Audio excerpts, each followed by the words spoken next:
J'entends des représentations fausses à peu près tous les jours. En fait, il y a la première représentation qui dit qu'on devient soignante par vocation. Être soignante, c'est pas une vocation, c'est un métier, c'est un diplôme, c'est une formation. Donc, ça n'a plus rien à voir avec la pitié et la charité chrétienne. Notre savoir-faire, il n'est pas forcément technique dans les gestes. Il est technique dans la façon dont on va créer un lien avec les personnes accompagnées.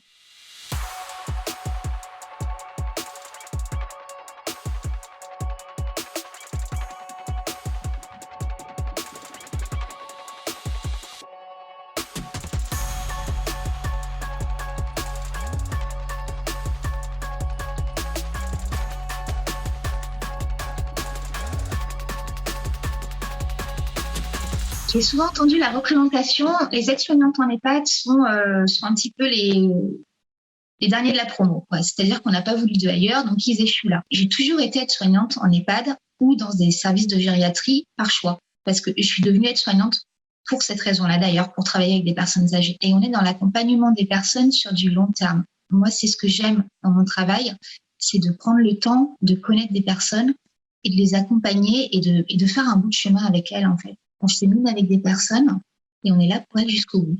Ensuite, il y a la représentation qui fait de nous des êtres merveilleux, de douceur, de gentillesse. Mais c'est pas ça qui fait notre professionnalisme, en fait. C'est la technique du lien.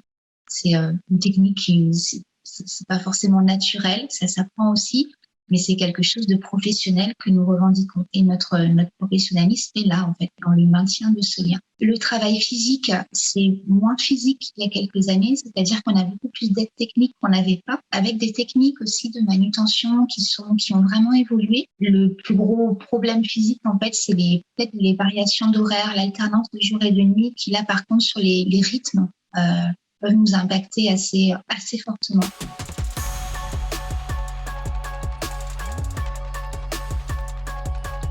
La première compétence qui est très galvaudée, parce qu'on en parle beaucoup, c'est l'empathie. C'est pas de la compassion, c'est pas l'amour des gens, ou c'est savoir comprendre une personne avec les émotions qu'elle a à un moment donné et pouvoir s'accorder à ces émotions. L'émotion de la personne va pas être la même le lundi, le mardi, le soir, le matin, le jour, la nuit. Et ma principale qualité, moi, Florence, en tant qu'aide-soignante, c'est de pouvoir m'adapter à ces émotions en permanence et d'avoir un comportement qui sera en adéquation avec les émotions de cette personne. Donc, c'est ce qu'on appelle la congruence. En fait, c'est je m'adapte en permanence. Ma compétence, c'est de passer d'une personne à l'autre et pour chaque personne, de repérer dans quel état d'esprit elle se trouve à ce moment de la journée et dans ce lieu et moi, de m'y adapter.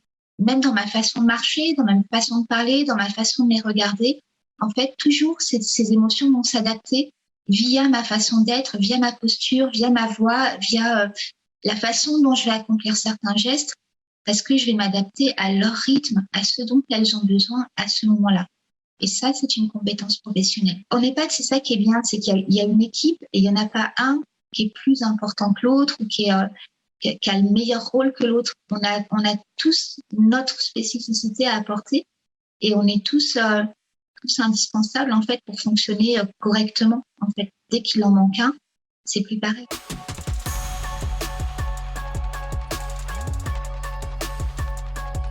Alice au pays des merveilles, c'est une métaphore que j'adore utiliser pour les EHPAD. Les gens étaient dans un environnement qu'ils connaissaient, qu'ils étaient chez eux, dans leur maison, avec leurs meubles, avec parfois leur famille. Et d'un coup, ils se trouvent catapultés dans un monde qu'ils ne connaissent pas, avec plein de choses bizarres qui se passent. On leur dit de boire ceci, manger cela, d'aller là, de faire ceci. Et c'est un petit peu compliqué quand même comme situation. Et nous, les soignants, on est un petit peu les lapins blancs, le nez, les yeux sur notre monde tout le temps, on court partout, on n'a jamais le temps de s'arrêter. Si on prenait juste 2 minutes pour s'arrêter, pour répondre à la question d'Alice qui n'arrête pas de nous demander par où on sort, à quoi ça sert ça, qu'est-ce qui se passe ici, eh ben, on s'arrête, on répond à la question. Du coup, Alice, elle va un peu mieux parce que on a répondu à sa question et du coup, elle peut plus facilement retrouver son chemin et plus facilement comprendre ce qui se passe autour d'elle.